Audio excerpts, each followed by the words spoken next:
का वीडियो है कक्षा 10 प्रश्नावली 12.3 है और उसका क्वेश्चन नंबर 2 है। क्या दे रखा है कि आकृति में आपको एक आकृति दे रखी है, तो इसको ध्यान से देखना है। पहले तो ये आकृति आपको दे रखी है इस तरह की आकृति में छायांकित भाग का क्षेत्रफल ज्ञात कीजिए। जो ये रेड कलर से आपको कर रखा है छायांकित, इसका क्षेत्रफल आपको निकालना है। यदि केंद्र O वाले दोनों सकेंद्रीय वृत्तों की त्रिज्या क्रमशः O केंद्र वाले दोनों वृत्त, दो वृत्त बन रहे, ध्यान से देखो इसको। एक तो ये वाला वृत्त यानी इसकी त्रिज्या अगर ये देखो, ये यहाँ से यहाँ तक, और बड़ी वाले वृत्त की त्रिज्या यहाँ से यहाँ तक, क्योंकि त्रिज्या कहाँ तक होती है? परिधि से केंद्र तक।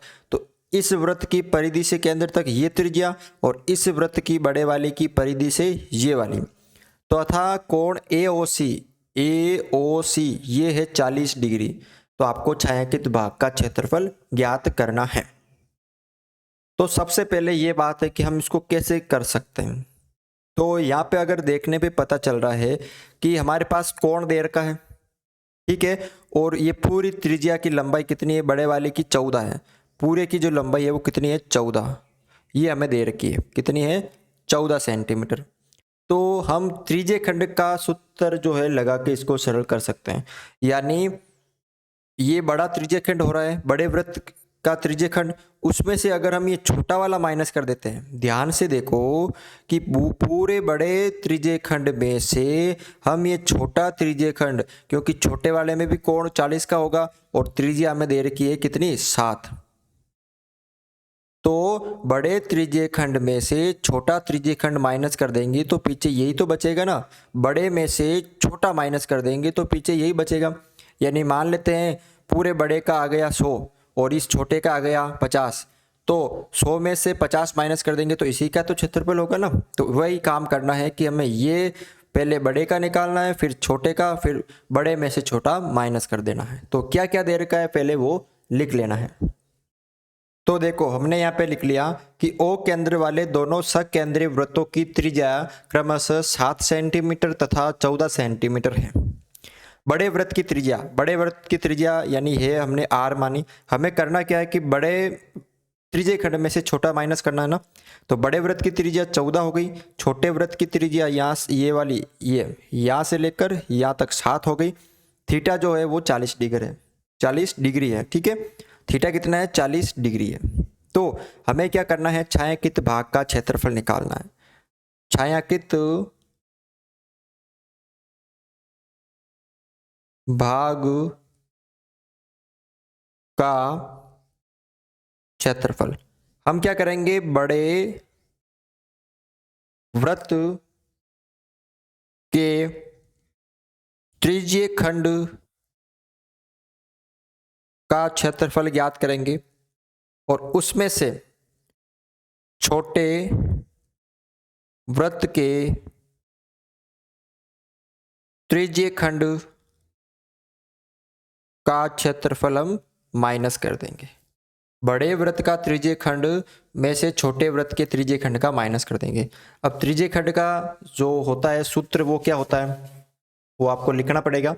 तो देखो सूत्र होता है दोनों में पाई R, बड़ा R है, स्क्वायर थीटा बटा 360 माइनस करेंगे छोटे वृत्त का त्रिज्या खंड।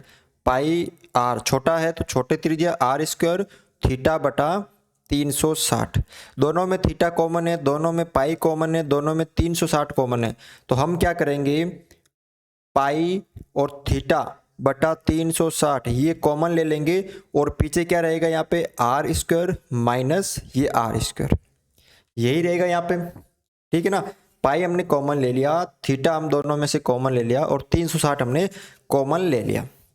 तो अब देखो ध्यान से देखना आपको, यहाँ पे हमने क्या किया कि पाई की जगह क्या लिखना आपको? 22/7, ठीक है, इनटू थीटा की जगह कितना लिखना आपको? 40 डिग्री, क्योंकि थीटा कितना था? 40 और बट्टा नीचे 360। कोष्टक R स्क्वायर, बड़े वृत्त की त्रिज्या कितनी थी? तो बड़े वृत्त की त्रिज्या थी आपके 14 और छोटे वृत्त की 7। तो बड़े वृत्त की त्रिज्या यानी 14 का स्क्वायर माइनस 7 का स्क्वायर। ठीक है, अब देखो 0 से 0 कट गया, 4 एकम 4, 9 चौक 36। तो क्या बचा यहाँ पे 22 और बटा 7, ये 22 बटा 7 और इंटू 9, और 14 का कितना स्क्वायर होता है 196, माइनस 7 का होता है 49। तो 196 से 49 क्या कर देंगे माइनस कर देंगे, तो 22 बटा 7 गुणा 9, ये 6 यानी 16 में से 9 गए तो हो गए 7, 8 में से 4 गए तो 4, यानी यहाँ पे कितने हो गए और पीछे 147।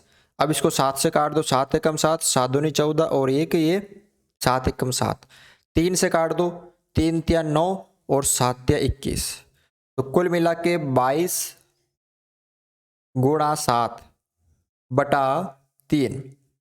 अब 22 को 7 से क्या कर दो गुणा कर दो, तो 154 बटा 3, और ये क्या हो जाएगा सेंटीमीटर स्क्वायर, इस छायांकित भाग का क्षेत्रफल इसका। ठीक है ना, तो इस तरह से आपको ये क्वेश्चन सरल करना है। वीडियो अच्छा लगा तो वीडियो को लाइक ज़रूर करें।